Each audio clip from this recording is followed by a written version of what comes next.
High, আমি Mona Lisa. চলো আজকের আঁকার কাজ শুরু করি।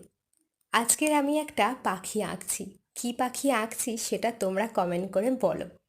এই পাখিটা আমাদের সকলেরই ভীষণ একটা প্রিয় পাখি, আর এই পাখির ডাকও আহা শ্রুতি মধুর। আশা করি এবার বুঝতে পেরে গেছো আমি কি পাখি আজ আঁকছি। প্রথমে পাখিটা এঁকেছিলাম, কিন্তু গাছের তুলনায় ছোট হয়ে গেছে মনে হলো পাখিটা, তাই আরও বড় করে পাখিটা আঁকলাম। আর শুধু পাখিটা কেমন খালি খালি লাগছিল বলে পুরো পৃষ্ঠাটা জুড়ে আমি গাছপালা ফুলপাতা এঁকেছি। চলো এবার রং করে নিই। আজকের আমি ক্যামেলের এই অয়েল প্যাস্টেল কালার দিয়ে গোটা আঁকাটা করেছি। দেখো কি সুন্দর কালারফুল লাগছে না?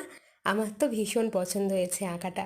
তোমাদের কেমন লেগেছে কমেন্ট করে জানিও। আচ্ছা, তোমরা ময়ূর কারা কারা দেখেছো সেটাও কমেন্ট করে বলো।